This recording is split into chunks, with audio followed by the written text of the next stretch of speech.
Brandy June, and you're watching The Knowledge Fairy. Now, off with your head!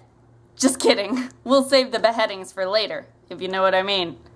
And if you do know what I mean, then you know this episode is about King Henry VIII of England. This episode will focus on his 6 wives, who they were, and what happened to them. There's a lot of them, so it's hard to keep track. Kind of like the Brady Bunch, but with more beheadings.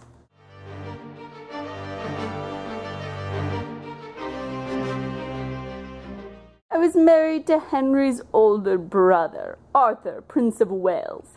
But after only 20 weeks, he died at age 15 in 1502. Bummer. With Arthur dead, it politically made sense for me to annul my marriage to Arthur, claiming we had never consummated it, and then marry Henry. We were immediately betrothed, even though he was only 10 years old. And finally, we married on June 11th, 1509, 7 years later. After 20 years of marriage, King Henry was especially impatient to have a male heir. It was this time he also became involved with Anne Boleyn. He had a hard time to get the Pope to sign off on an annulment. Henry was excommunicated from the Catholic Church. I was banished.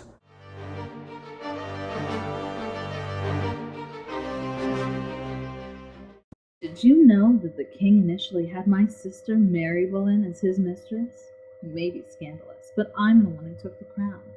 I was unusually educated and smart for a woman of the time. When King Henry first approached me, I refused him. I said no. But this made him want me even more. It was then that I thought of my brilliant plan to become queen. I convinced the king to marry me and divorce Catherine, promising that I could give him sons. We were married in 1532, but my one and only surviving child was also a daughter, Elizabeth, later to become Queen Elizabeth I. After several more miscarriages and stillbirths, the king was still without a male heir. In addition to that, I was feisty. This may have initially attracted the king, but Henry wanted more submissive women, and I spoke my mind, often even blowing up into temper tantrums. These emotional assaults eventually led the king to seek an exit strategy as early as 1534, just 2 years after we had been wed. Henry went so far as to say that I had used witchcraft to seduce him. In 1536 I was arrested and taken to the Tower of London. I was accused of adultery, incest, and high treason, and it is likely that I was guilty of none of those charges. Despite my possible innocence, I was sentenced to beheading.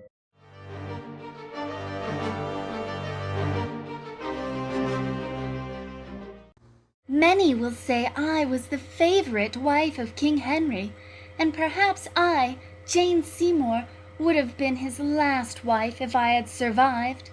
I was initially a lady-in-waiting, but a favorite of the king.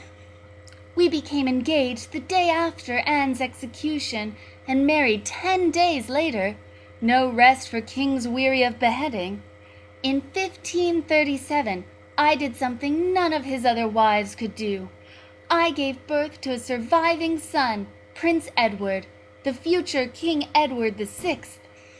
Though he would only live till he was 15, Henry would be dead before then. However, it was a difficult birth, and I thus died from an infection. Just when you think the king was settling down.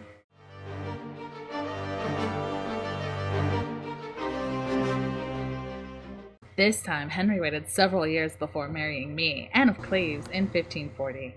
I was the sister of the Protestant Duke of Cleves, and my family was an important ally in case of a Roman Catholic attack on England. Henry agreed to marry me after only seeing a portrait of me, which I guess he found more flattering than myself, though some say that the portrait was accurate. Either way, Henry thought I was unattractive, calling me a Flanders mare privately. Rude. When he immediately decided to annul the marriage, I saw what had happened to the other queens, so there was no way I was arguing with him when he said we didn't consummate the marriage.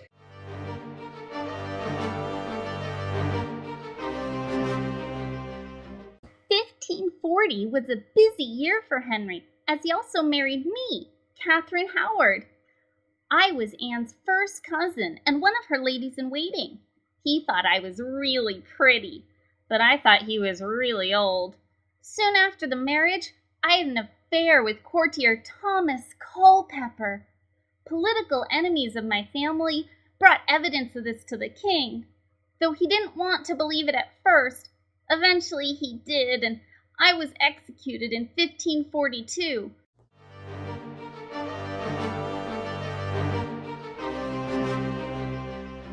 He married me, his last wife, the wealthy widow, Catherine Parr, in the year 1543.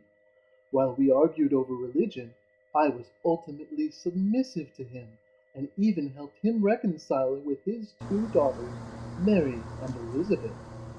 4 years after we wed, he died, and I had outlived him, so I win.